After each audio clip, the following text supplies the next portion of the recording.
So, fess up. You were here in the Heavenly Hall last night, weren't you, Larry? And you saw the lightning hit Dusky Bridge, didn't you, Larry? Oh, sorry, Edgy. Sorry doesn't cut it, you scumbag, threatening a young lady like that.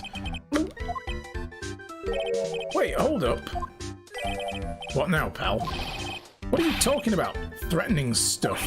I'll tell you what, you tried to scare Iris by threatening to expose her secret, pal. What do you mean threaten? Where did I threaten her? Unless you want your secret to be exposed. That sure sounds like a threat to me, pal. Blackmail, in fact. Give me a break, it's a love letter. Have you ever been in love before? What did you just say? My love for her burns so hotly, it could melt all the snow on the mountain. Oh.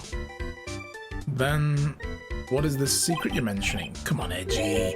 Don't you get it? I'm talking about the secret love between her and me. Obviously, she wouldn't want Old Lady Bikini to know about it, right? About our hot and sour bittersweet love affair. Alright then. Why did you send a love letter in a business-like manila envelope? Give me a break, it's not my fault I didn't have any other envelopes, yeesh. Then why were you so quick to apologize, pal? It's 'cause Edgy gave me the scary look of his. What's wrong, Edgy? Why are you so quiet all of a sudden? That's it? That's all those huge locks were about? I don't understand why you're so defensive. Well, I don't know either. I guess the thing is, you shouldn't expect too much from a guy like me. Well, we never do. Hey, come on. Don't let it get you down. But Mr. Edgeworth, this guy's still hiding something, I know it. What do you mean, detective? Don't forget what this guy just said a minute ago. If you really want to know, last night, I saw something incredible. He's right. Larry? What? You're looking at me like a hungry dog that just found a bone. What was this something incredible you saw last night? You're going to tell me, Larry, one way or another. I already told you, didn't I? I saw lightning strike the Dusky Bridge. Yes, and I believe it was an incredible sight that you saw, but now that I think about it, something doesn't quite ring true. The timing of it does seem a little weird. He said it was about 10. Well, what doesn't? If that's all there is to your story, your heart wouldn't have had all those locks. Therefore, Larry, I do believe you saw something last night, something more incredible than lightning. What? When? Where? Why? Who? How? What? Where? Hey, what do you think you're doing? If you hide anything from Mr. Edgeworth, I'll arrest you on the spot, pal. Oh. Ah! Here we go again. Oh, fuck off, Larry. Larry! You... Oh. Oh. No! God damn you, Larry, making me work for my meal here. What the hell?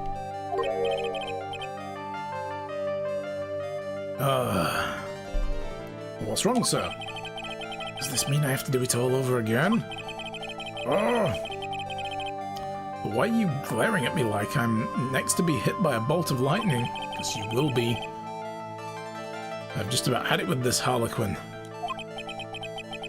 If I really want to drag the truth out of him, I'll just have to drag him to the witness stand. Oh, we're leaving it there. I sure hope you like them locks, I know, right? No kidding. Holy God. Ooh. Alright.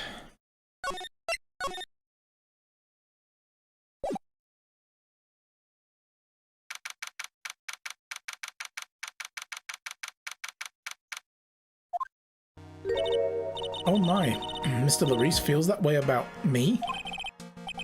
Apparently, he isn't aware of your real secret at all. This is no time to be embarrassed. I'm sorry. I'm just hardly accustomed to that sort of thing. Worry not, in any case, whatever it was that he saw on the night of the incident, mark my words, I will drag it out of him. Does that mean Mr. Larice is the witness today? No. I believe that the nun will be the first to take the stand. Sister Bikini, She claims to have seen the very instant in which you carried out the crime. I just want to ask one more time. It really wasn't you who killed Miss Elise Dunham, correct? That's correct. It wasn't me. But you know who it was, don't you? We should ask her that. Do you know who it was? Do you know the person? Alright, very well. Mr. Edgeworth? Yes? You are a prosecutor, aren't you?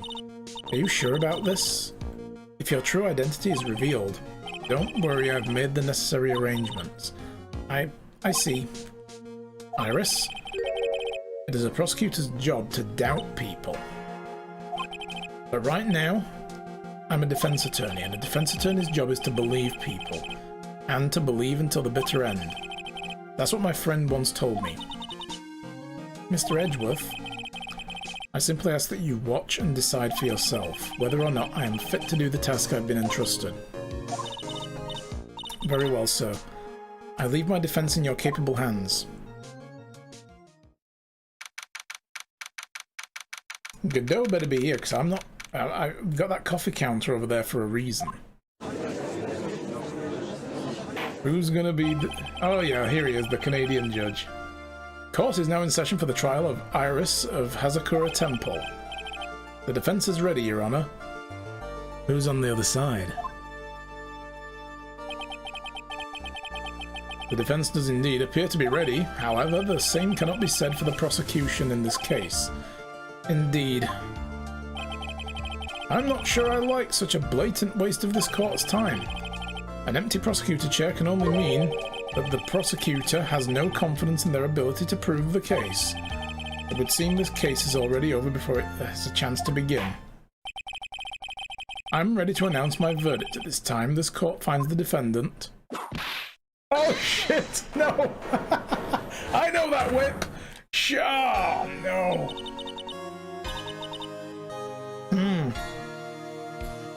It's Franziska von Karma. God damn. Where did she get that whip from? Did she buy a new one? The prosecution stands ready. And you are? Franziska von Karma, prosecuting prodigy. Von Karma, you say? Perchance you wouldn't be of any relation to the legendary prosecutor Manfred von Karma, you know, the murderer who got sent down. Yeah, Godot ain't gonna be drinking no coffees. I think we'll have to have this as a whip counter instead. This is gonna be a very big number. Then again, I don't know, she's against Edgeworth. She might not whip him. We'll see how it goes. Yeah, we'll put it on 1 already. That's a good call. Boom. Legends are a thing of the past. I am a von Karma, that is all. Upon special request, I flew in today for the purposes of prosecuting this case. You did? Then you must be quite a big shot, eh? By the way, Mr. Edgeworth. Yes, Your Honor.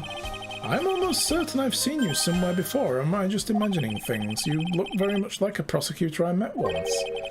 I believe you're imagining things, Your Honor. Ms. von Karma, do you have anything to say? There is no such weakling as this man among those of the prosecutor's office. There isn't? But, oh, Jesus. There's another whip.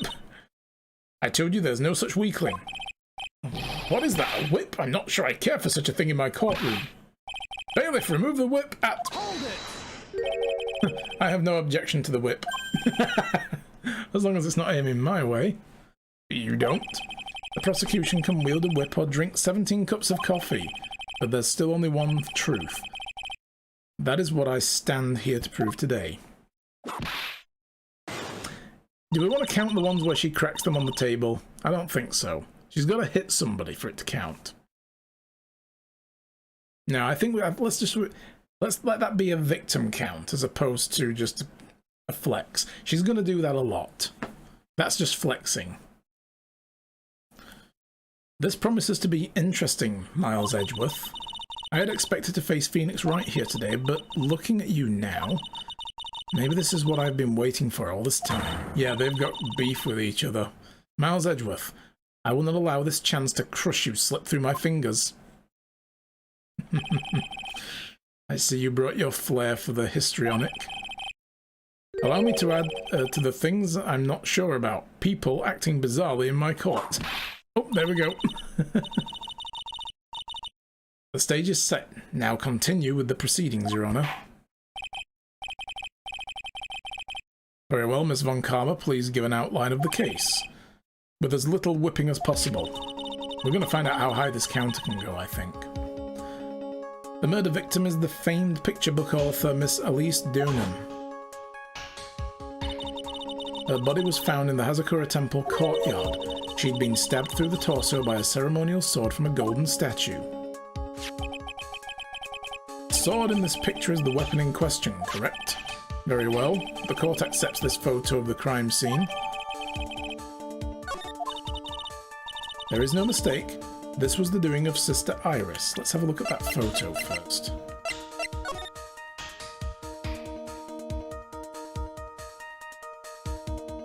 So that's the actual thing. It's interesting then that she fell out of a window and then was stabbed.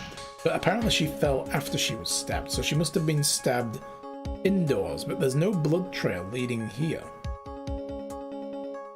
So the autopsy might be wrong. What if she fell first and then was stabbed?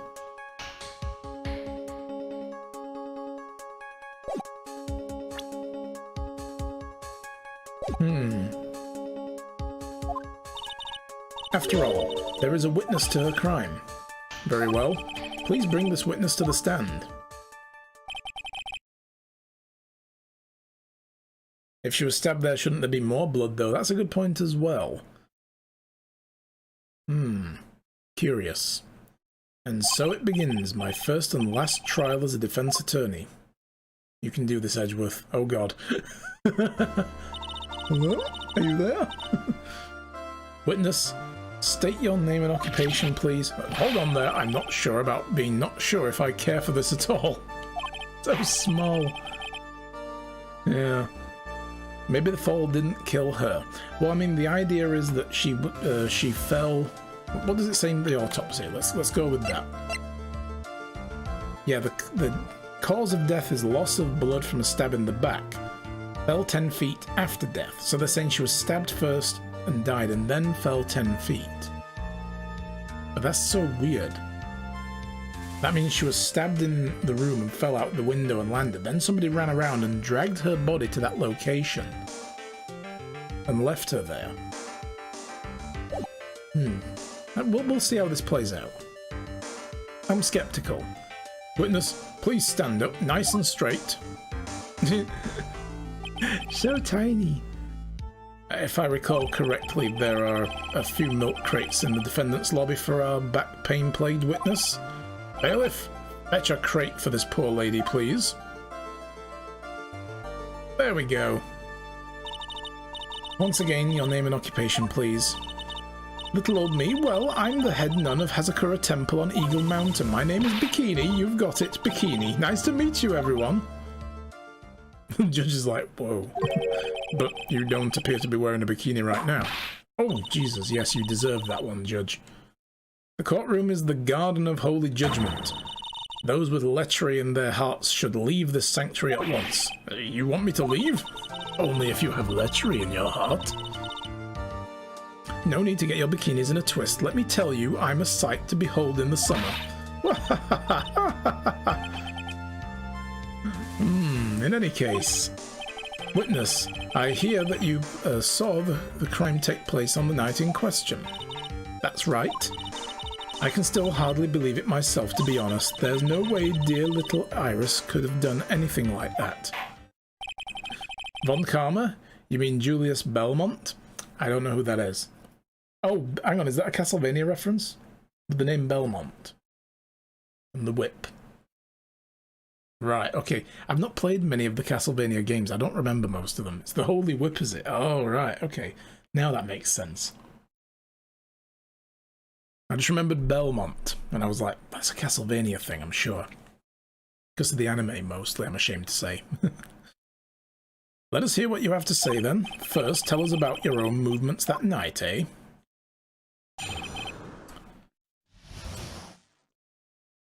A boot. tell us a boot. Well, he's Canadian, so... The night of the murder. That night I was helping an acolyte with her training in the inner temple, but, well, as you can see, my back likes to act up violently. So, I left Iris to help the acolyte and returned to Hazakura Temple. There's no bath at the inner temple, you see, and I need a long hot soak. It was after I had finished, just as I was heading back, when I saw it. So it was simply a coincidence that you found yourself returning to Hazakura Temple. Yes, you could say that. If my back hadn't been in so much pain, I would have stayed at the inner temple. That sounds like a pretty important statement she just made. First one's easy to disprove, There's only one problem with the testimony that I can see. And you're not about to fall at the first hurdle now, are you, Miles Edgeworth? Mr. Edgeworth, please begin your cross-examination.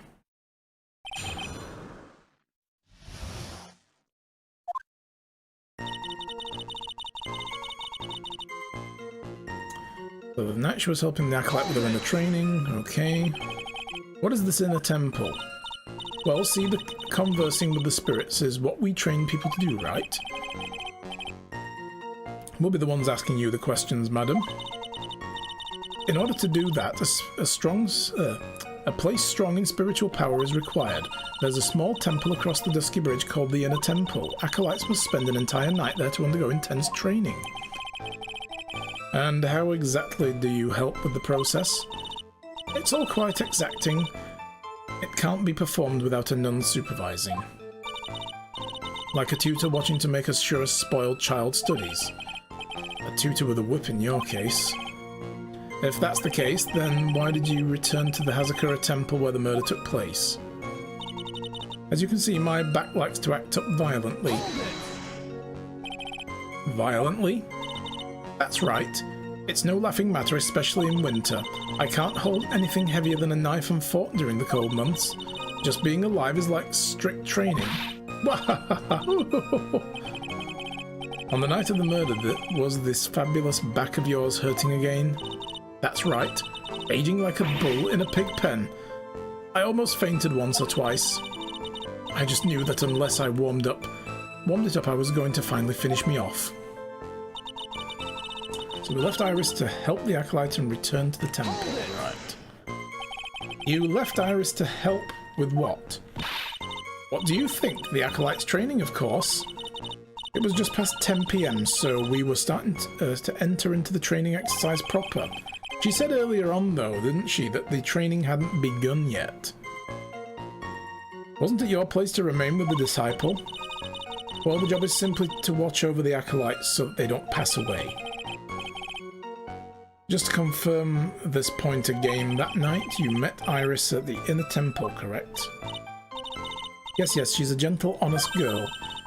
She never once failed to follow my directions.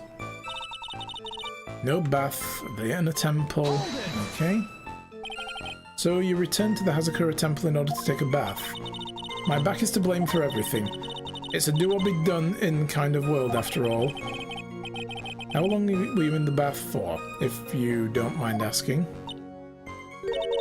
My, what a filthy little rogue you are. I know what's on your mind.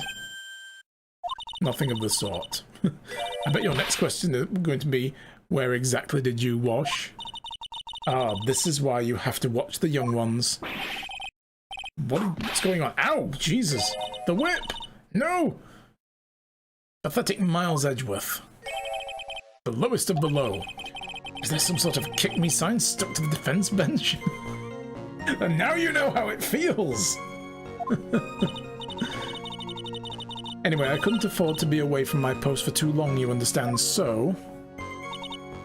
It was after I had finished, I was heading back, and that's when I saw it. The crime took place in the courtyard, correct? When you go from my room to the main hall, you have to take a winding hallway from which you can see the courtyard. That's right, in other words, It was pure coincidence the witness saw the crime taking place before her very eyes. There was no complicated setup in this case. That certainly seems to be true. There is indeed only one problem with this testimony. If I can clearly point out what it is, then we can begin to quantify just how good this witness's memory and observation skills are. How far away is this, is that from the scene? I'm not sure. I mean, it was all at the temple. It's all just in the temple thing. We don't have an actual map. Yeah, the main hall in the inner temple, as you can see, is quite a long way. The inner temple's here, over the other side of the river. So that's a long way away. We know that Hazakura Temple to the inner temple is about 20 minutes walking. And if she's got a bad back, she's not going to be moving very quick. So we can call it maybe even half an hour, you know. And the bridge apparently started burning at 10:45 when lightning struck it. And the thing is, she's also a witness to that having happened. She's the one who told us when lightning struck the bridge, so she had to be at the bridge at 10:45. And the stabbing was around about 11. You could have saw it on her way there at that pace. Possibly, yeah. I mean, we'll see how we go. So she was helping with an acolyte at the training. As you can see, the back acts up violently left to help Iris the acolyte. Then return to Hazakura Temple. No bath at the inner keep. So I wonder if we should present Iris's testimony. She was in her room till the murder was discovered. I mean, that's a direct contradiction with some evidence we have.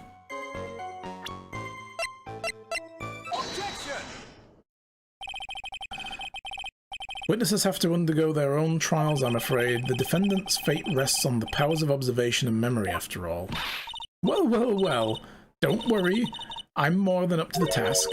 I'm a woman of faith, after all, the head honcho of the Hazakura Temple. Yes, first try. We're on a good roll. In that case, Miss Honcho, I'd like you to explain something for me. The discrepancy between your testimony and that of the defendant Iris. She claims that after ringing the lights out bell, she went back and stayed in her room. Which means she did not go to the inner temple at all. Well, no. She said...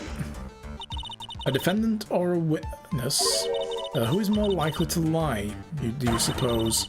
The defendant is simply lying to cover their back. Well, no, because it puts her close to the scene of the crime anyway. That's completely illogical. The murder was committed in the courtyard of Hazakura Temple. Claiming that she went to the inner temple would make much better for an alibi. That shut you up. But that is odd. Whatever the reason, I can't believe that she would lie. She does indeed have honest eyes. Ow! There's another one. All people lie, that's my belief.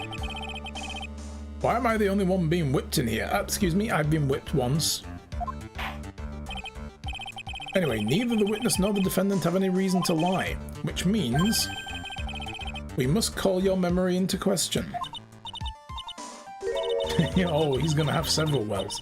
Maybe the beard's protecting him. She's hitting the beard, and it's softening the blow. Dear, dear, dear. You're older than me, and yet you want to play that game, do you? Well, that isn't exactly what... My memory is perfect, crystal clear, especially in winter. So you have a bad back, especially in winter, but your memory is better. Cool. Then I suppose it's too early to end the cross-examination, eh? Mr. Edgeworth, if you're going to question the memory of the witness, you will need to show a more decisive piece of evidence. Understood, Your Honor. I was naive to think that alone would do the trick. Please add your comments about Iris to the testimony, and let us return to the cross-examination. Helping an acolyte, as you can see my back hat's up. Iris came to the inner temple. She was dressed exactly as she'd been at dinner. Bullshit! She didn't have the hood. Hold it. Let's see what that says though when we press. Are you sure you're not making a mistake here? You young man, you need to get your estimation of me up from the floor. Ugh. Iris always wears the same clothes. The smallest thing out of place would have stood out like a sore thumb to me. You're making a mistake. Thinking I made a mistake. An excellent finish there, witness. Still, I have to wonder. Hold it! Oh, no, I pressed the wrong button. Wrong bumper.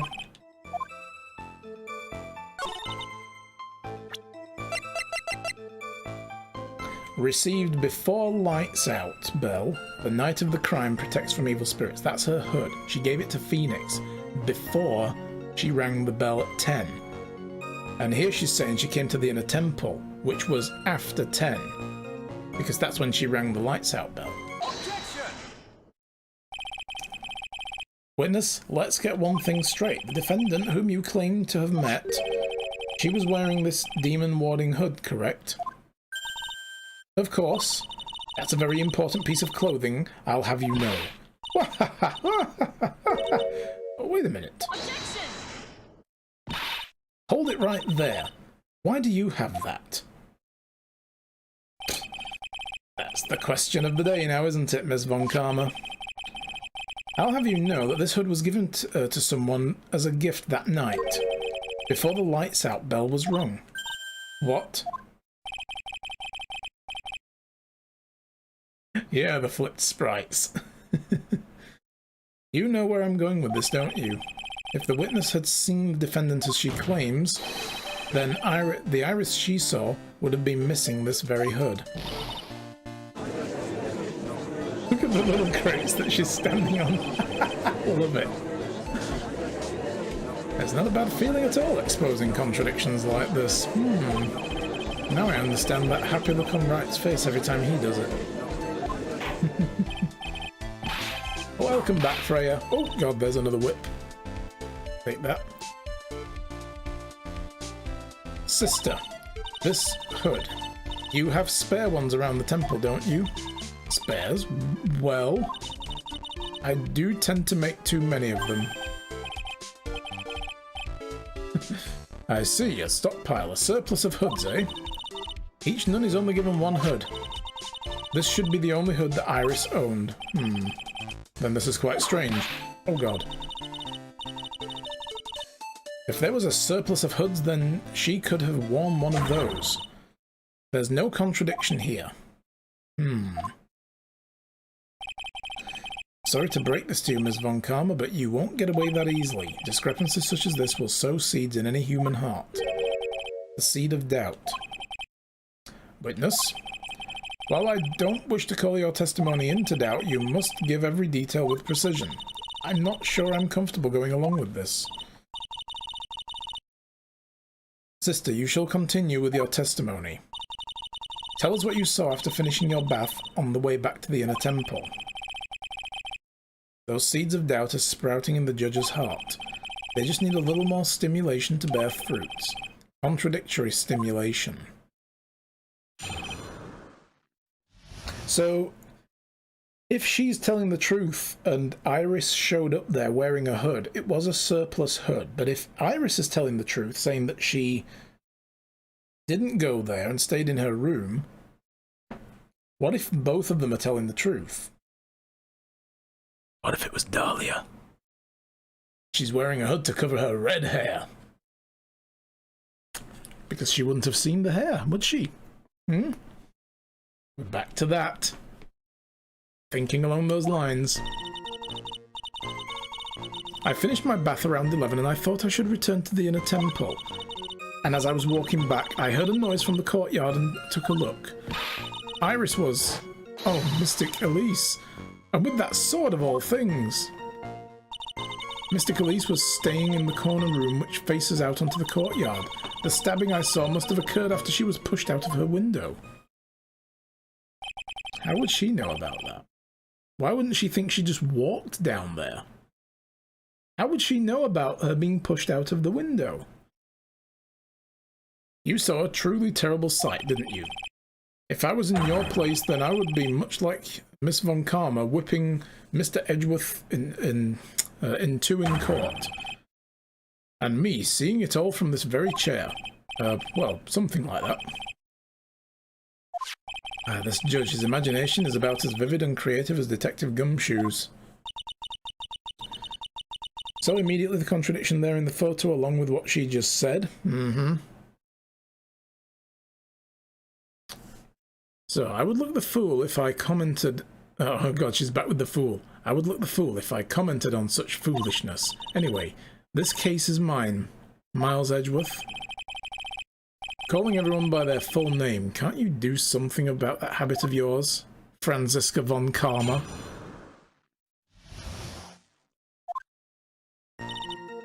Finished the bath around 11. Okay, let's press everything. How far is it from your room to the inner temple? Let me think for a moment. About 20 minutes on these stumps of mine. It's about 15 minutes to the Dusky Bridge from Hazakura Temple. The inner temple is just beyond the bridge. Still, you never made it back there that night, did you? That's right. I was heading along the walkway towards the main hall. And as I was walking back, I heard the noise from the courtyard and took a look. You say you heard a noise? Bump, just like that. That could only be the sound of a victim falling. It's very quiet in the temple, you know. You can even hear the snow falling from the branches. Bump, just like that. But then, couldn't this noise you have heard been snow falling to the ground? I never thought of that. Ho ho ho ho ho ho ho ho! Oh! Damn. The next one to laugh gets a whipping. Well, whatever the source of the sound, I looked over at the courtyard and... with the sword of all things. Let's do this. This is the second time that the witness has testified to seeing the defendant, but some doubt remains in these claims. Hey, just what does that mean? Just because you're a good-looking young man doesn't mean give you the right to... The murderer who stabbed the victim with the swords. Sister Bikini, try to recall exactly who it was you saw as clearly as you can. Well, you're a handsome young man, so I'll forgive you. Oh, now that you mention it, there was something awfully strange about her. Something that has been bugging me all this time. Please don't keep us in suspense. Her hood! Her hood? That's right. It's coming back to me. She didn't have it on. She wasn't wearing her hood. Well, that's not good. Not to be wearing a hood. I thought something was out of place, but it all makes sense now, doesn't it? After all, she'd given the hood away to someone, right? Ugh. Yeah. Huh. You've dug your own grave, Miles Edgeworth. What do you say, Mr. Edgeworth? Is this testimony important?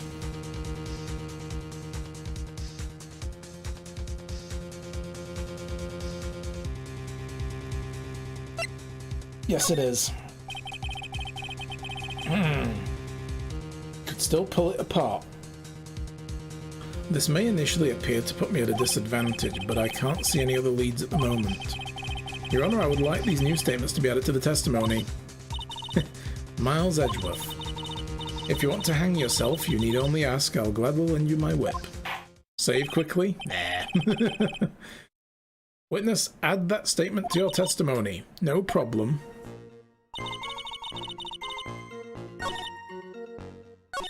Hold it! You're sure about that? Yes, after all, we always wear the same clothes. Ah, I didn't mean because we're poor, you understand. It's our style. Yes, that's it. Okay. There's absolutely no need to explain yourself. Anyway, she looked different from normal, so that's really stuck out. Like me holding a whippet puppy instead of my whip. At least then it might bite you and not someone else. Iris didn't have her hood on, I'm sure of it. Very well. Now, please tell us about the victim, eh? She was staying in the corner room that faces onto the courtyard. Hold it! The room the victim was staying in overlooked the courtyard, correct? Which means the victim's room was on the second floor. No, Hazakura Temple is a single-story building, but the mountain itself slopes downwards, which elevates the main gate at the side of the temple and the guest rooms at the back to about the height of a two-story building. I see, and the victim was staying in one of these elevated rooms, correct? Yes, I should know. I'm the one who carried her things to her room after all.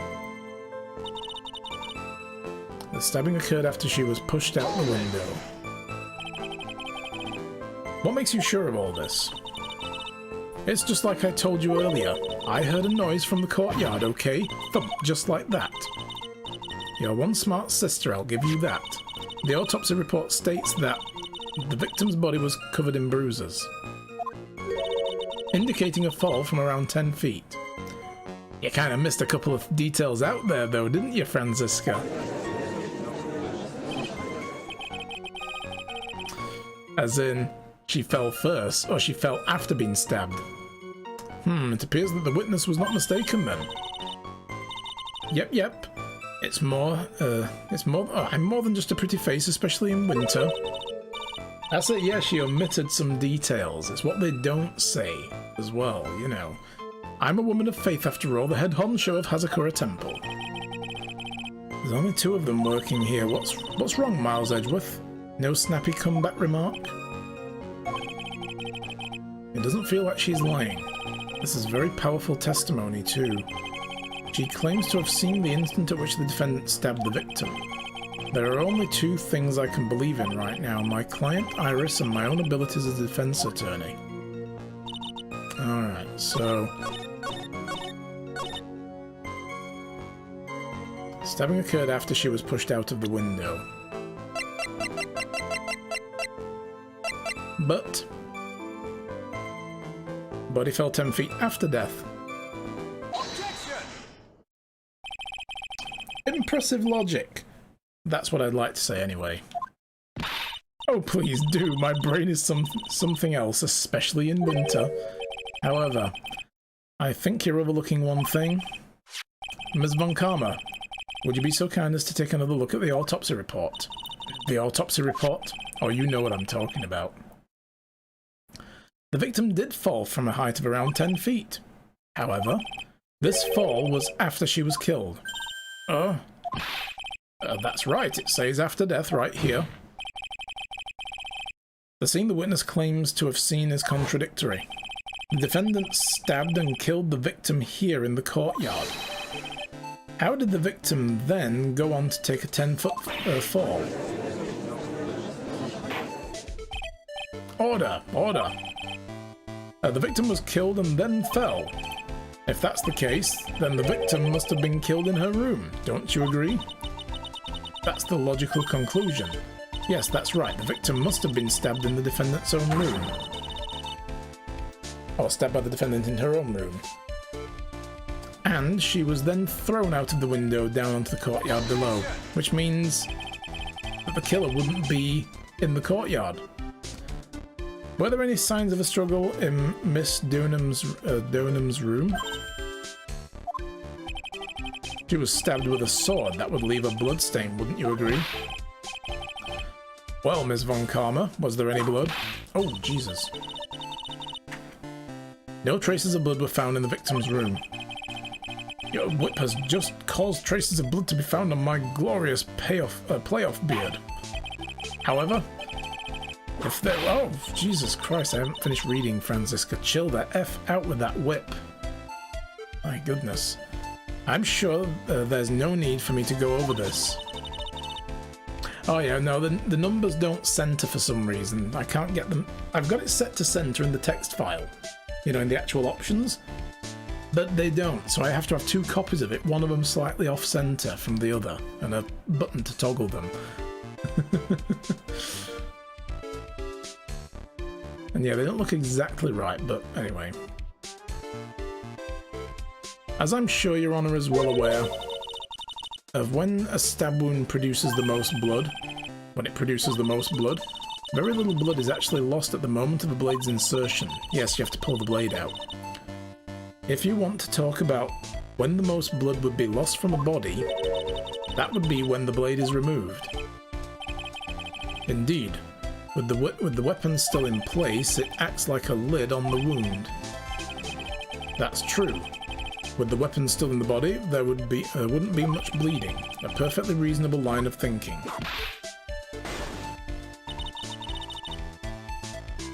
We have come to a conclusion then. The victim was thrown out of the window with the sword still in place. This removes all the contradictions, except for one. Iris wouldn't have been in the courtyard.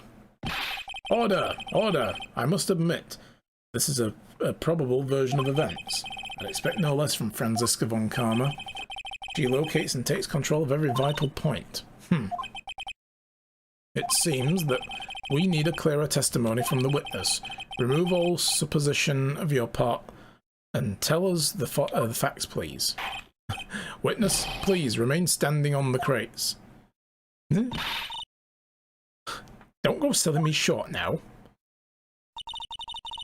The weight of winter snow has bent me out of shape, especially my back and my mood. Sister, please give us your testimony. I will give you a vigorous massage once we're finished here. Well, with the whip. Oh boy, alright then, alright.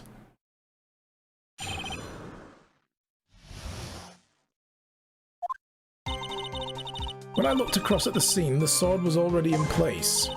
Thinking about it now, I didn't actually see her stab Mystic Elise. I've never seen so much blood before. That's when I fainted. You can't blame me, can you?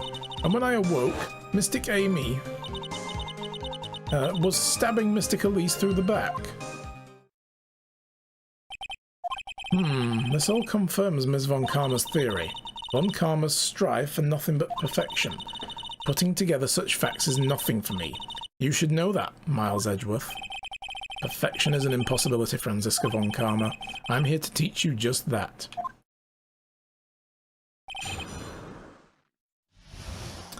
Wait a second, the purple pearl, the stick? What are you getting at? I mean, we know that the amethyst jewel is missing. When I looked across at the scene, the sword was already in place. At that time, was the victim bleeding? Well, I was very shocked to be seeing all this, of course. Look at Bikini's hood. You think that's it? I always thought she had that on. Then again, maybe not. I hadn't really noticed whether that was part of her stuff earlier. Interesting.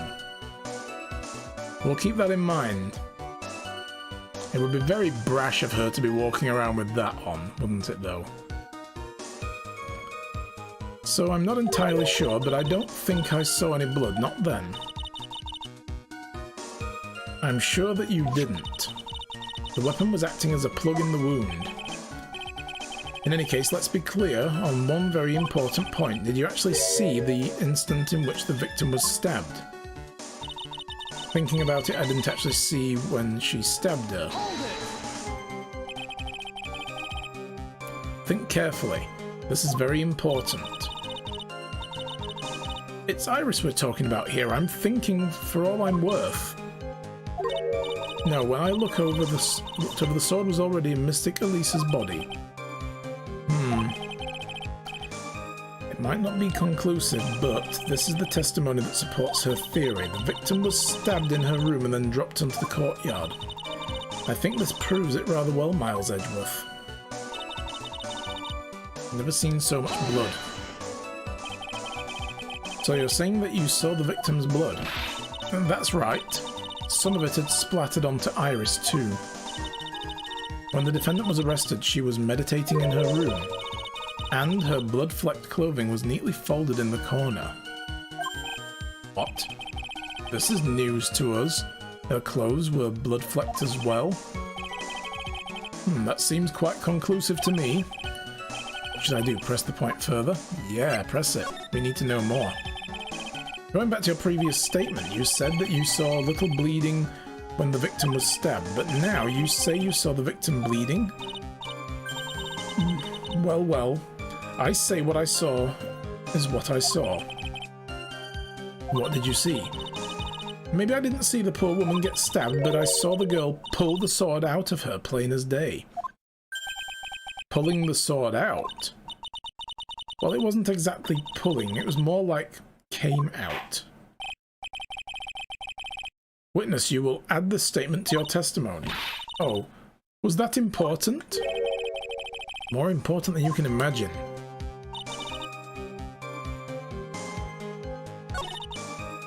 Okay, well that's bullshit. Plunged into the hilt. There's only blood on the tips. So we're going to press that first, but look. Plunge to the hilt? I don't think so. Hold it! Smoothly, you say. You're saying you saw the sword smoothly side out. That's right. The whole thing happened right next to the gold statue of Mystic Amy. Mystic Elise was on the ground and Iris was stooped over her. The sword was buried up to the hilt. When Iris stood up, the sword in her hand just slid out of Mystic Elise's body. It slid out from that gaping wound. Oh! It goes without saying that if the sword was removed, there would be bleeding. Nothing out of place here. Is that really the case? I can't help but feel that something about this testimony is very out of place. But something which couldn't possibly have happened appears to have. Never seen so much blood before? Was the bleeding caused by the killer removing the sword? No mistaking it, I remember it was clear as day. Don't you think that it's a bit odd? What do you mean, Miles Edgeworth? Why would the killer pull out the sword? What? If all she wanted to do was place the weapon in the hands of the gold statue, there was no reason to remove it from the body. All that would have accomplished is causing the victim to bleed unnecessarily. Your thoughts, Miss Von Karma? That's... Indeed, it is strange now that you mention it. I'm going to need to find an answer to this mystery too. Anyway, the witness saw something terrible. So what did you do after that, witness? And then she fainted. Now on to what the killer did next. You saw none of it, correct? Well, I was unconscious. How long were you out for? I don't know, 10, maybe 20 minutes. A young man with a very prickly looking head woke me up. By stepping on me, actually. I'm not sure I like that method of resuscitation. Well, I wasn't asking for mouth-to-mouth or anything of the sort, but I would have welcomed a more gentle awakening right about then, let me tell you. I shall have words with the offender in person. What did you see upon awakening? When I awoke, Mystic Amy was stabbing Mystic Elise through the back. By Mystic Amy, you're referring to the golden statue, correct? Just stabbing someone with the shitty Cheeto. A sacred treasure is terrible enough, but then to make Mystic Amy hold the blade? Truly a heinous, despicable crime. It's easy to despise something. Anyone can do that. However, there's something that cannot be done so easily. Whatever it is, I'm sure it's doubly hard for you. Anyway, what's the problem? Exactly why would the killer set up this gruesome scene? Can anyone explain the reasoning behind that? No, I don't think I can. There isn't always a logical reason behind why someone acts. That's true, so true. In early spring, for example, I often find myself... There isn't always, that's a phrase might come in handy someday. There are too many unnatural elements in this case. Why was it necessary to use the shitty Cheeto from Amy's statue as a weapon? Why was the weapon ultimately put back in the hands of the statue? If I can expose the flaws in this testimony, perhaps I will begin to find the truth. Alright. So this is the one we need to present the sword and say, bullshit, it wasn't plunged to the hilt. Sister Bikini, you are a reliable witness. At least I'd like to think so. But there are too many contradictions here. What do you mean? You make it sound as though I'm a liar. But you're a handsome young man, so I forgive you. What contradictions are you talking about?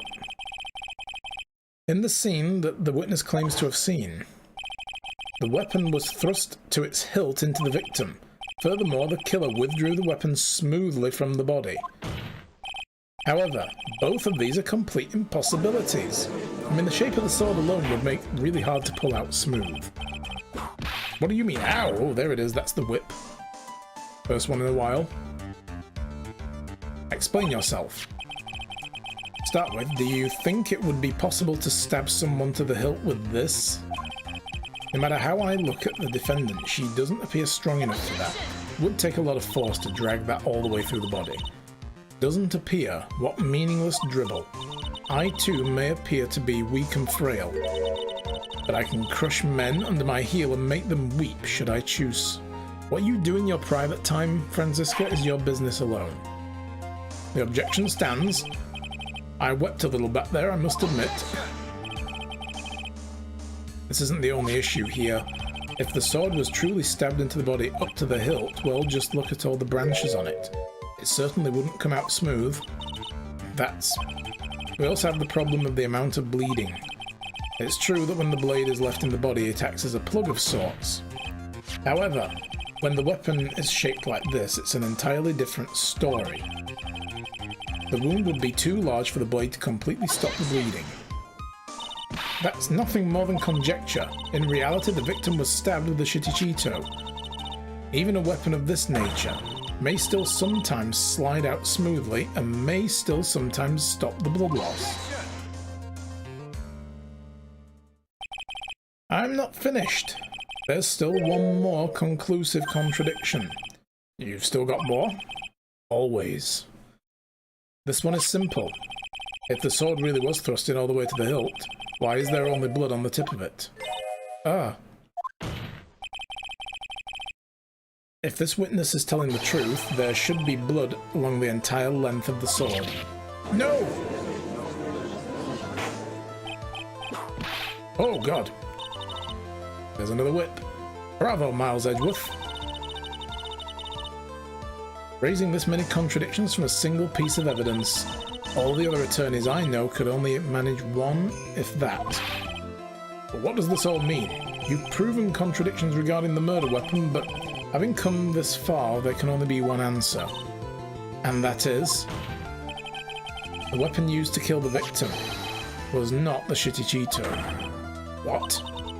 A foolishly foolish idea born from the foolish mind of a foolhardy foolish fool.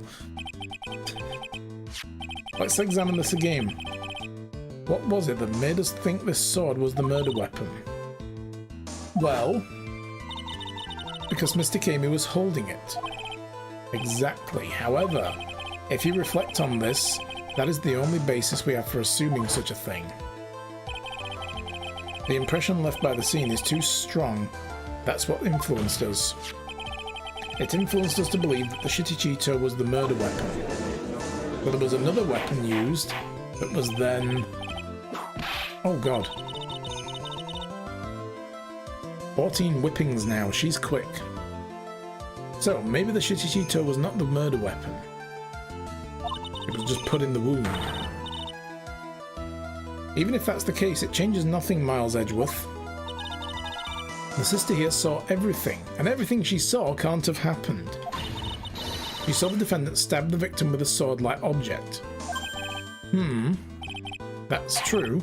Your response, Mr. Edgeworth? We just proved that's not the case. If that's so, I would like the prosecution to answer the obvious question it raises. Obvious question? Yes, namely, where did the real murder weapon disappear to? It goes without saying the police searched the main hall and the surrounding area. Perhaps the prosecution can enlighten us as to if a sword-like object was found. That's... Answer the question, Ms. Von Karma. No evidence of that kind was found. It'll be in the river. And if I wanted to get rid of it, I'd just throw it in the river. Another mystery to throw into the pile. A trial without a murder weapon is a tricky beast. Excuse me, could I say something? I just remembered something, actually. What is it, sister? I was just thinking it's possible that just maybe what actually happened was... it was just over there. What exactly are you going on about here? The murder weapon, I mean. Maybe I think I might know where the sword was disposed of. You what? Oh, god damn. We're gonna have to get 1, 2, 3. There we go. Well then. I think we need to hear testimony from you one more time, sister. Possible. What else? What else could this old woman have seen?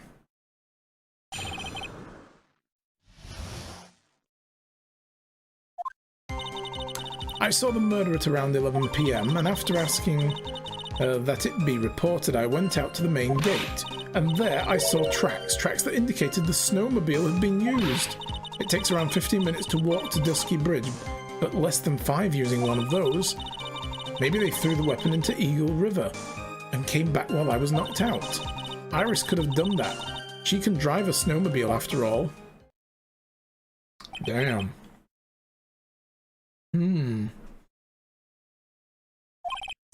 Witness, please tell us everything you know right away next time. Well, I'm not in the best of shape, what with my back and my age, you know. But I thought your mind was great in the winter. Quite. There were indeed snowmobile tracks in front of the main gate. Here's a photograph. Well, damn. A snowmobile, eh? I see. Well, it certainly is an interesting theory. The tracks being in front of Hazakura Temple and run all the way to Dusky Bridge. That solves your pesky little problem, yes? The Eagle River current is quite swift, meaning that it doesn't freeze over in winter, making it the perfect place to dispose of a murder weapon. Did she really go to the river to dispose of a murder weapon? Mr. Edgeworth, your cross-examination, please.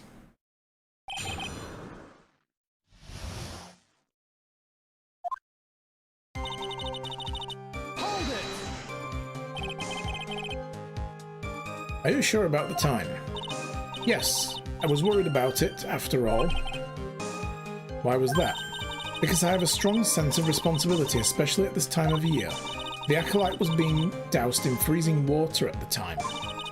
I couldn't very well take it easily in the bath all night now, could I? So at around 11 I decided to leave to Hazakura Temple. Again though, she told us earlier that the training hadn't started, and wasn't going to till she got back. Her estimation of the time seems reliable, at least. Please continue, sister. And after asking that it be reported, went to the main gate. You asked Phoenix Wright to report the crime, correct? Right. Right, the one who trampled me. Seems she's the type to hold a grudge. There isn't a phone in the main hall, so I sent him to the bridge. Phoenix Wright? He didn't even have his cell phone on him? He'd forgotten it at home, apparently. What a naive boy as always. Not only do I always carry my phone, but I always have my whip in hand too. It's true, she does. Anyway, I was really scared, and it was taking him a while to get back, so I thought I'd go out to the main gate for a spell. And there we saw the tracks. As I recall, there was a snowmobile outside the main gate when I visited. That's it, that's the only one we have. It'll run no matter how much snow falls on it. Now, you're certain the snowmobile was there at the main gate when you arrived? Yes, of course. It was parked in front of the gate. So, she'd already gone and discarded the murder weapon and returned by that time. I'm not sure if this is really relevant. What should I do? Press further. I need answers to every possible doubt. The snowmobile in question. Was it still warm at that time? Huh? What do you mean? What do you mean? What do you mean, eh? What do you mean, Miles Edgeworth? Put the whip down. I'm playing to a slow crowd here. It goes without saying that using a snowmobile will heat its engine. If it was still warm, that means it was recently used. Ah, I see. I never thought of that. That's right. I overlooked that too. Of course you did. Then answer the question, please, witness. I don't often go around touching hot engines. However, now that you mention it, there wasn't any snow on it. Snow? Yes, for some reason, only the snowmobile wasn't covered in snow. There wasn't any snow on it. Curses. Seems highly likely that the killer did use the snowmobile then, eh? How long does it take to get to Dusky Bridge by snowmobile? 15 minutes to walk, 5 to use the snowmobile. In that case, why didn't you use it yourself? You could have spared yourself some walking. Ah, there's a reason for that. Have we got a moment for me to explain? I think that's why the question was asked in the first place. It was about a month ago. I was driving my beloved little snowmobile, happy as I can be. I'd fetched some water and was heading back when I went and crashed into a tree. The tree and my back both went crunch, just like that. Crunch. Crunch.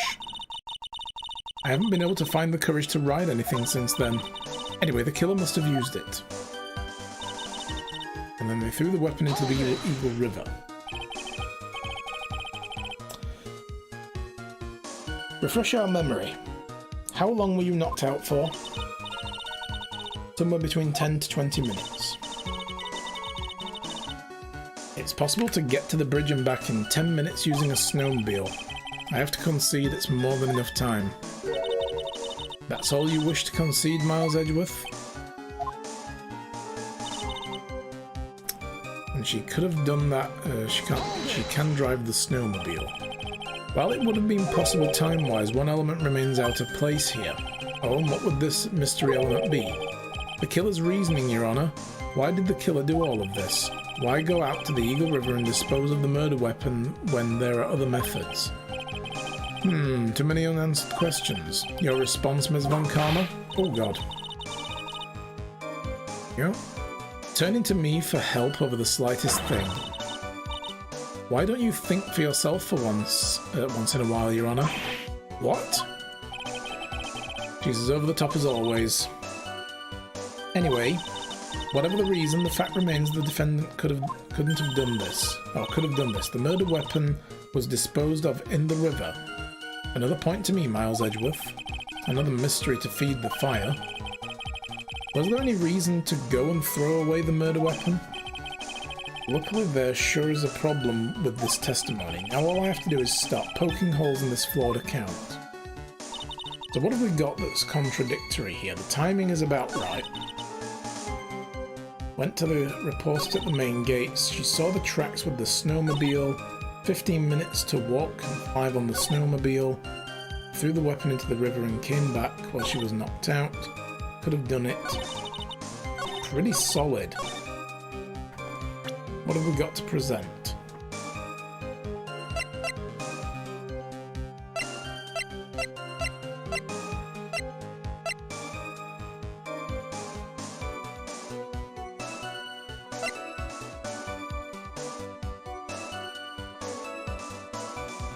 I mean, we haven't even come to the question of the bridge being on fire yet, have we?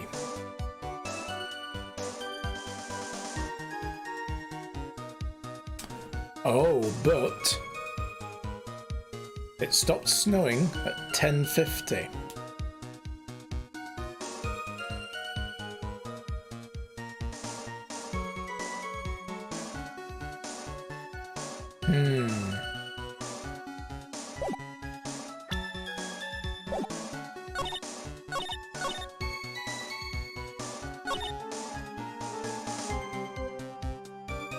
I mean, it doesn't really...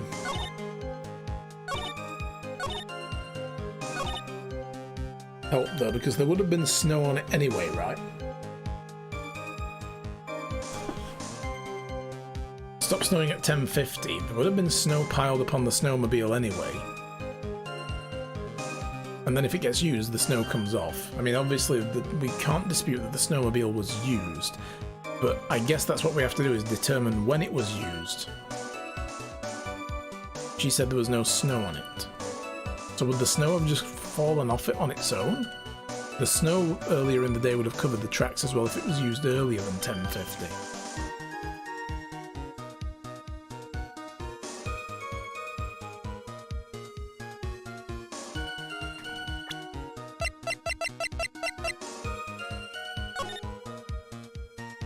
Yeah, it says 10:50 PM. there was lightning from 10 to 11.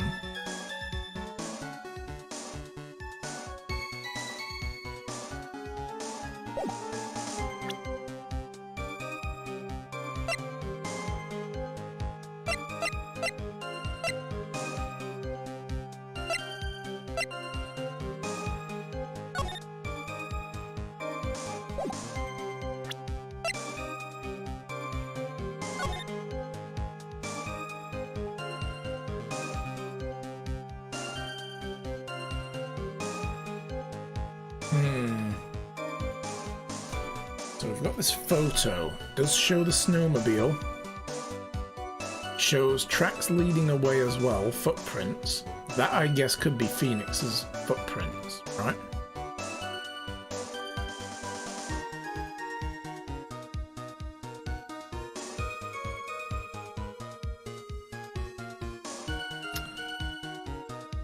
But where are the tracks leaving? If the snowmobile was parked like that anyway, there would be tracks coming away from it and out. All there are the tracks coming back. So the tracks leaving have been covered over by snow, which stopped at 10:50. So the snowmobile couldn't have been there when the snow stopped, otherwise the tracks leaving would still be present. So how do we prove that? How do we get that up there? 15 minutes to walk to the bridge.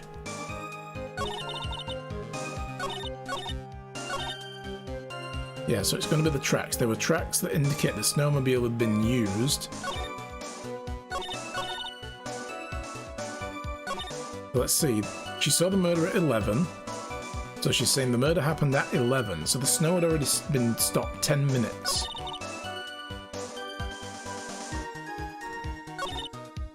And then she went out to the main gate looking to see where Phoenix was because it was taking a while.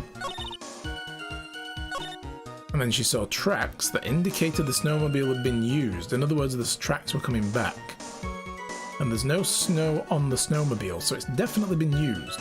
But there would be tracks going away because there was no snow falling to cover the tracks going away from 10:50. So the snowmobile left well before then, and only just came back after 10:50. It's going to turn out that Larry took it for a freaking joyride or some bullshit, isn't it?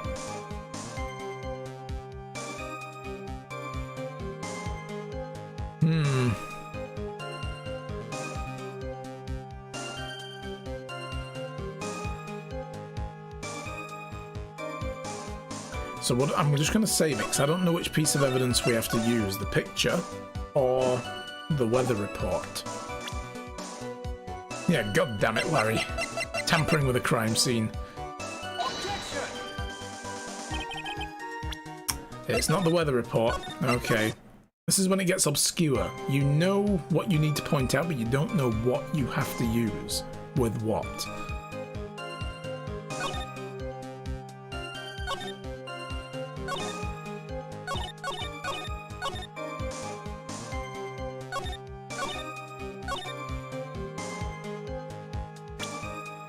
So I guess we've got to do it with the picture then. No? Alright, that's not right.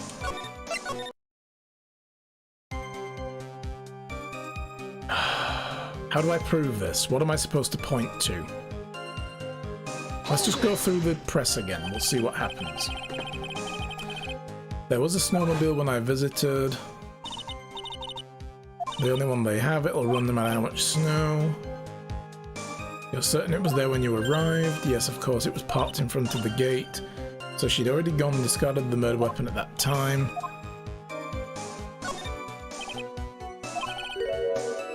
Was it still warm?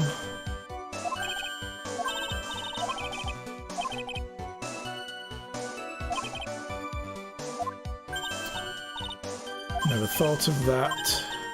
Of course you didn't. Don't often go around touching hot engines. However, now that you mention it, there wasn't any snow on it.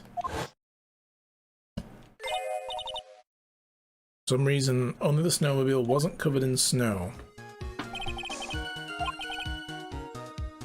So it seems likely they used it. How long does it take to get to the bridge by snowmobile?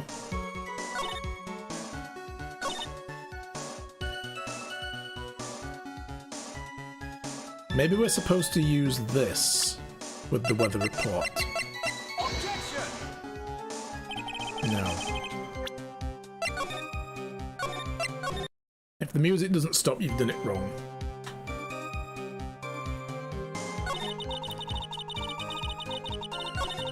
I know what I need to prove, I just don't know which two pieces of things to rub together to make it work. What are we trying to prove? We're trying to prove that she's saying, well, okay, there was the snowmobile has been used to take the real murder weapon to the lake, to the river, and drop it in and come back. It would only take 10 minutes to do that. And she's saying there was no snow on the snowmobile, so it has been used, and there were tracks when she went to the main gate trying to find where Phoenix had gone, showing the snowmobile has been used. But here's the thing. The murder happened at 11. That's what she saw. Then she fainted, and she's suggesting that in the time for the 10 to 15 minutes that she was unconscious, so from 11 o'clock, the murderer went and got the snowmobile, took it down to the ravine, threw whatever she killed Elise with in the river, and drove back again. Which is plausible, it works, it can be done, but where are the tracks leading away from the main hall? Thank you, Dar. That's exactly what we're trying to prove is a problem, because when we look at the weather report, the snow stopped at 10:50, so it wasn't snowed over. You know, 10 minutes before the murder happened, then, you know, the snow stopped.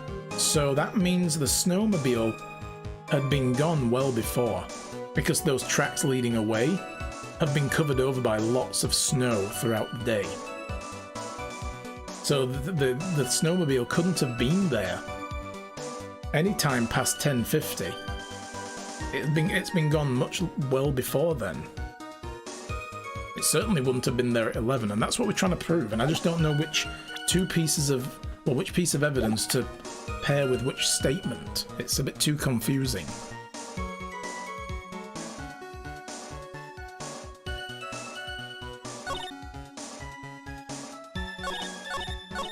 See, I thought it was this with the tracks and the weather report, but it isn't. Yeah, so the murder at 11. We don't know what the murder weapon was yet, no. We've proven it couldn't have been the actual blade of Amy Faye.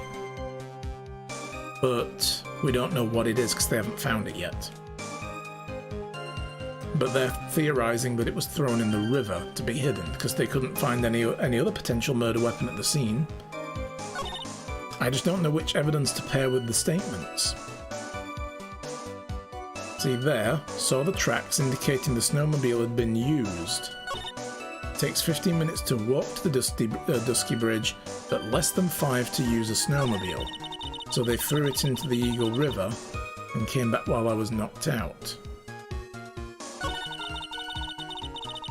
And then she says Iris could have done it, she can drive the snowmobile.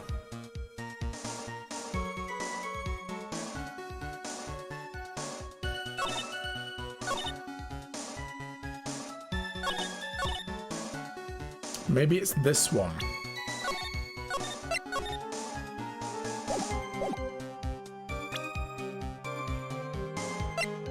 I don't think it is though, but... Nope. See, if this were a real trial, I'd just say everything I've just said. And just say, no, this is the problem. But in a game, I have to use the mechanics, and I don't know which ones it wants me to use. It's frustrating when you know what you're trying to prove, but you have no idea how the game wants you to do it. It really is.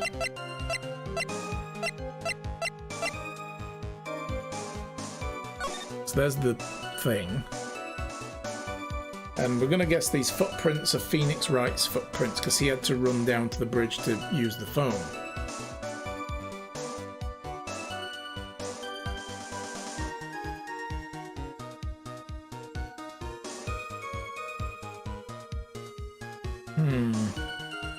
What about the photo of Elise? I don't think that's going to show us anything interesting. So we're talking about the murder weapon being taken to the ravine. That's nothing to do with this picture now.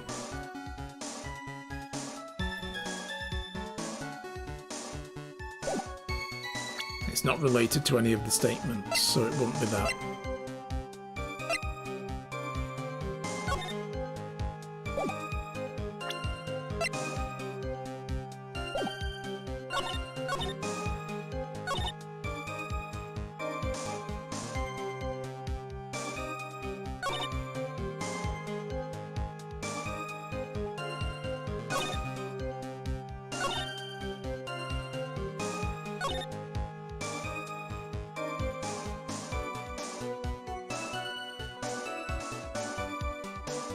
See, we have no evidence to the contrary there.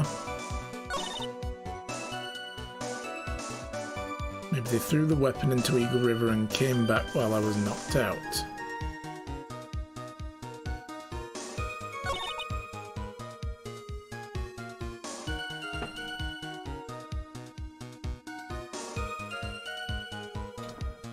Woohoo, TV service cancelled. I'm assuming you wanted that. That's a woo-woo. Well, good.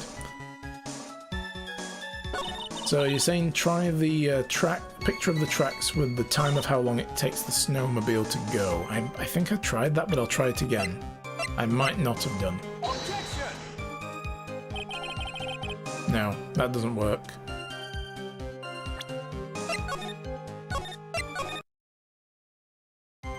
Okay, this is annoying now. How do I prove what I know is the problem? I don't know what the hell it wants from me. I've pressed all the state. I'm just going to go through and press them all again. Sometimes it puts another statement in the press when you go through a second time.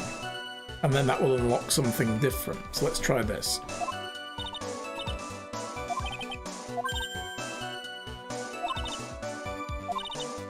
Okay, so this is the same.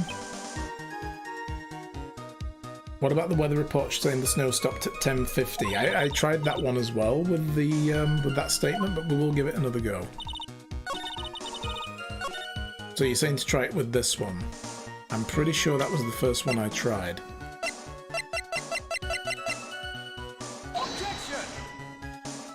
Yeah, that doesn't work.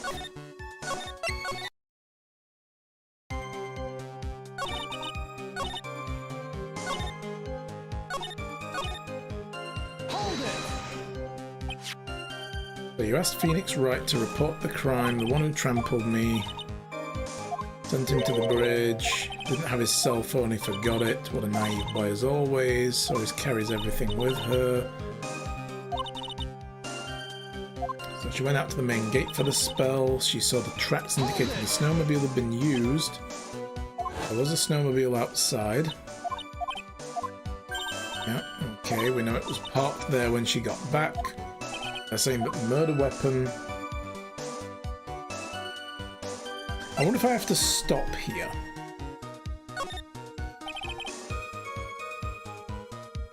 Looks very likely the snowmobile is related to the case. I can't help but think that Iris used it, but for what? I'd better hold off this for now. Well then, witness, how long does it take to reach the bridge by snowmobile? Okay, that didn't give me anything different. But what we will do is go on to whether or not the snowmobile was used because of the lack of snow on it. But it doesn't add a new statement. Let's see the photo of the tracks again. I want to see if Phoenix's tracks are on top of the snowmobile tracks. Actually, no, they get trampled over. That's a good point. So maybe we're trying it with the wrong statements.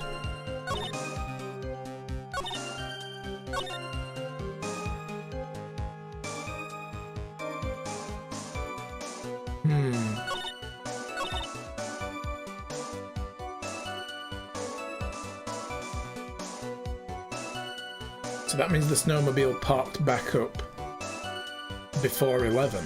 After 10:50, but before 11. Let's try it. Objection! No, that didn't work.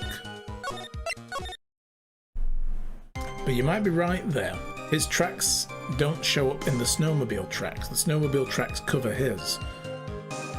Meaning he would have surely encountered somebody coming back from the ravine, right? On a snowmobile.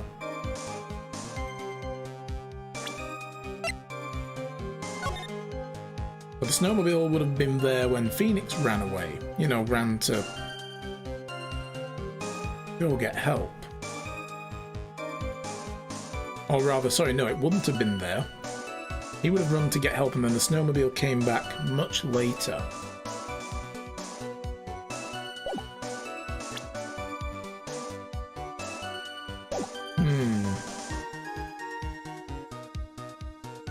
But again, how do we prove any of this? I don't know what statements to push together.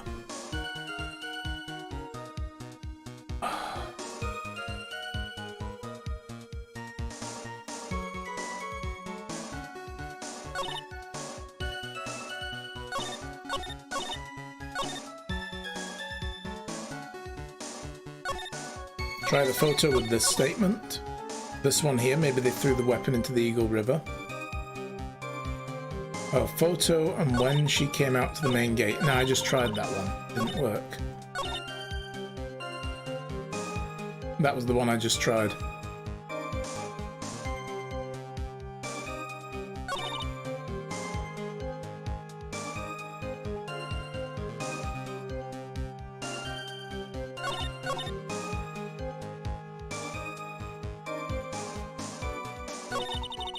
The next statement from that is they saw the tracks to indicate the snowmobile had been used, but I've already tried it with those. Oh, after seeing the tracks? Takes 15 minutes to walk to the Dusky Bridge, but less than 5 using the snowmobile. But I've tried both pieces of evidence with that as well. And that didn't work either.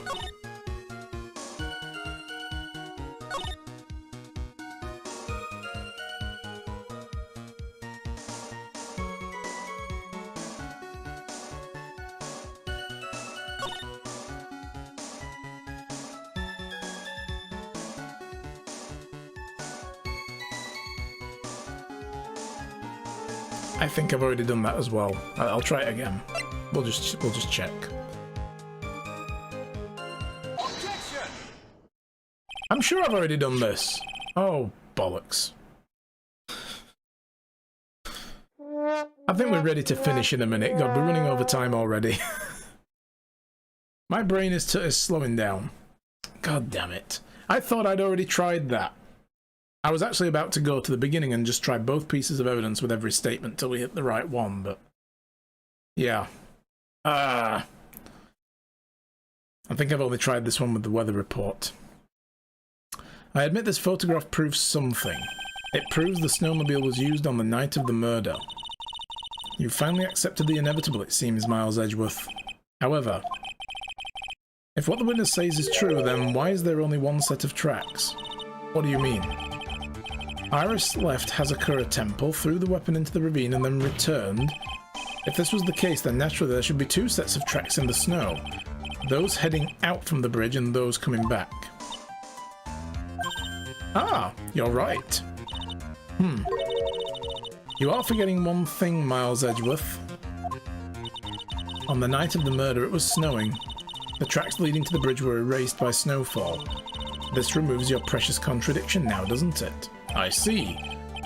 While she was at the river, the snow stopped, leaving just the return tracks of the snow. What do you have to say now, Miles Edgeworth? Is there a flaw in her theory? The idea that the snowfall covered one of the tracks.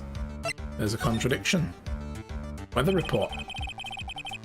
The tracks to the river were covered by snow. What a nice theory. However, Miss Von Karma, that is impossible. Would you care to explain?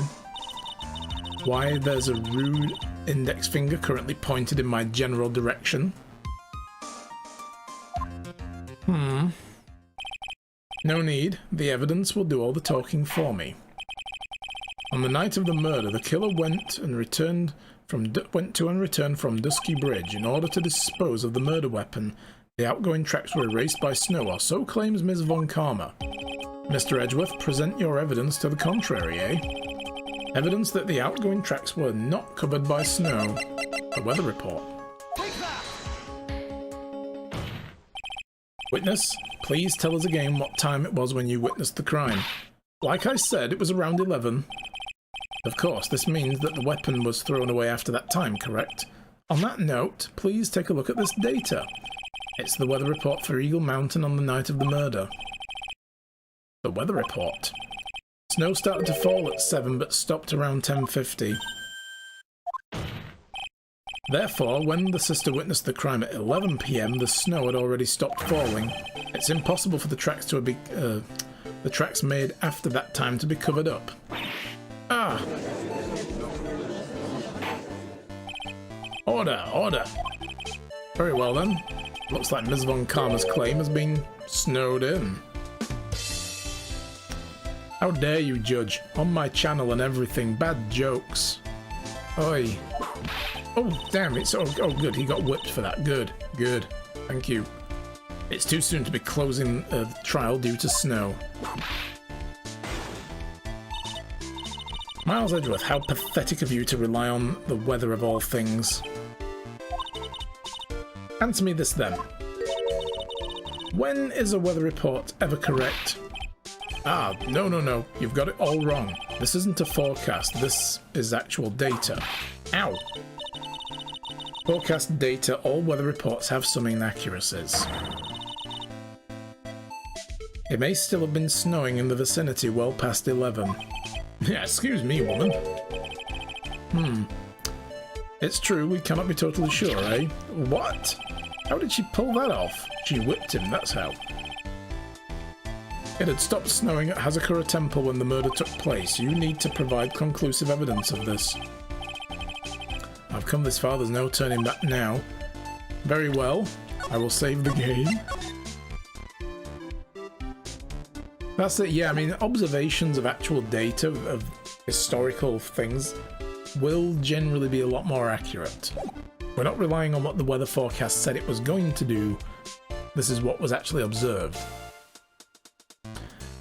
Very well. I too cannot allow any doubt to remain concerning this testimony. Ha! You can't back down, can you? Such a perfectionist, Miles Edgeworth. That's your bachelor's degree? Oh, really? Excellent. So you do meteorology?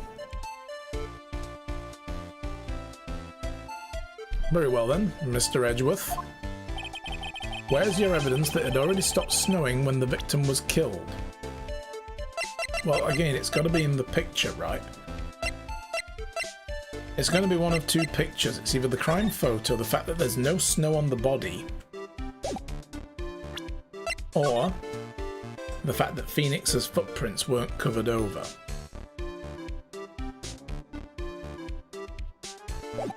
But I think it's going to be the snow on the body.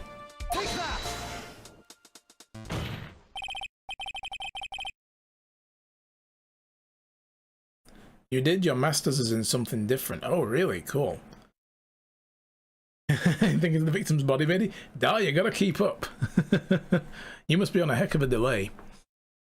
Ultimately, it all comes down to one point, that being whether or not it was snowing in the courtyard when the victim was stabbed. That's right, but proving that is incredibly easy. If we want to know whether it was snowing or not, this photo will tell us everything. Of course, I'm referring to the photo of the crime scene. As you can see, everything is covered with snow, with just one exception, and that is... use your eyes.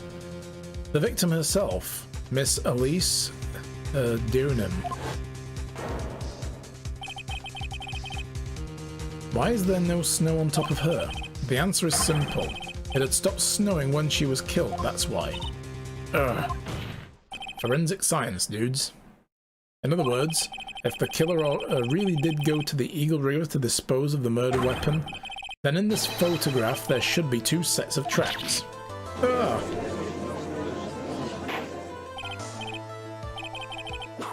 Oh, God.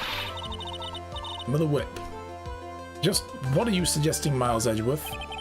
To be honest, I'm not entirely sure myself, but this is simply what all of the facts points to. That night, someone used the snowmobile to leave Hazakura Temple.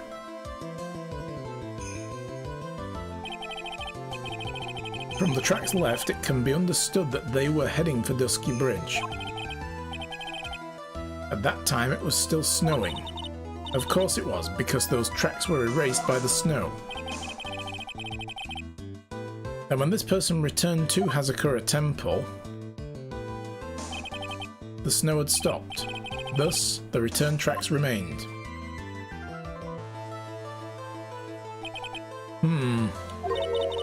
Can I say something? This all sounds a bit fishy to me. Oh, what does, sister? There is only one key for the snowmobile. Furthermore, on the night in question, we know that the defendant had it. Do we? How do we know that? The key was found in her room after the murder, along with the bloody clothes. Which can only mean that night Iris used the snowmobile to go to the inner temple. But Iris said she never went there. I should probably press on this point some more when I get the chance.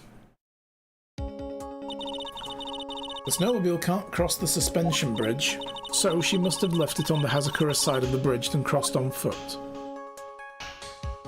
Yeah, that bridge would have fallen apart with a snowmobile going over it. That sounds right. But what's odd is, when I left Iris to return to Hazakura Temple, you didn't see the snowmobile there? I didn't see anything near the Dusky Bridge. You must have just failed to see it, sister. Maybe, but when I made it back to Hazakura Temple, it was there by the main gate. The snowmobile, I mean. I know what I saw, it was covered in snow too. Interesting. But that's impossible. Really, no, because she went back at 10 o'clock. It would have been about 10:15-ish. Maybe 20 past 10. So all it means is the snowmobile was taken just after that. Order! Order in the court. What does this all mean? So then what was the snowmobile used for? It was taken by the defendant when she went to the inner temple.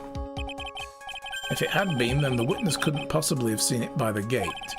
Furthermore, it wasn't used by the killer to dispose of the murder weapon. If that was the case, there should be two sets of tracks in the photo. All we know is this. After it stopped snowing, someone used the snowmobile to return to the Hazakura Temple. I never thought a simple snowmobile could cause so much trouble. I think we've learned all we can from this witness.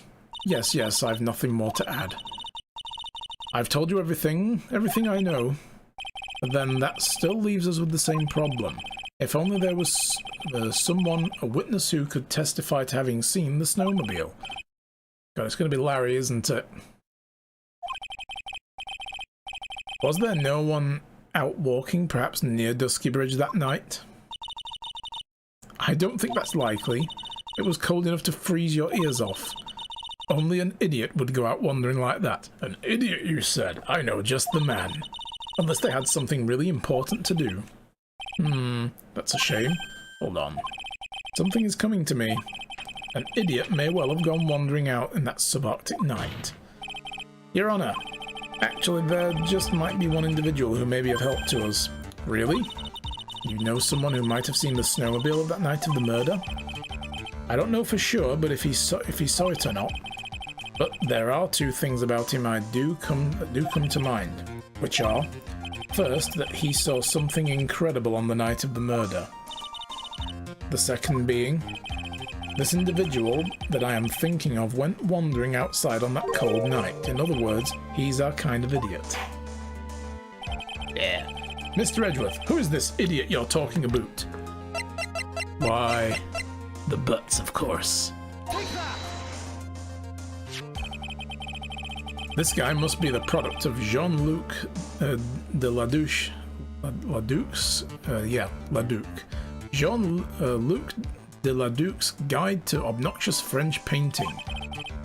This is Larry Butts, A disciple of the victim Elise Doonan. A student, interesting. Why was he wandering about outside the night of the murder? That's complicated. But tell them all about his designs for Iris, but it may cost us his credibility as a witness before I even call him. He is, after all, an artist. He was perhaps searching for something in the snowy scenery that would move him, although I cannot guarantee this is the reason. And so, this unfortunate, unreliable-looking man, what exactly was it that he saw? I intend to extract that from him right here in the courtroom. Summon this youth as a witness immediately. I have no choice, do I? I believe he is in the gallery for the trial. It will not take long to summon him. Very well. Larry? You may have escaped me yesterday, but today I'm going to get everything out of you.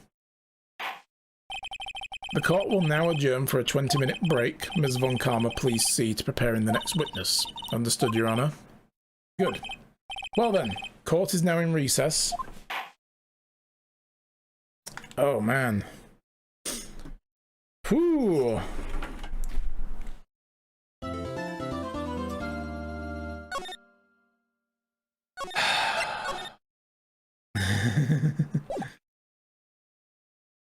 Well, you guys? Sorry, Iris, I'll be with you in a moment. And by a moment, I mean, you know, a few days. That's us done for the day, guys.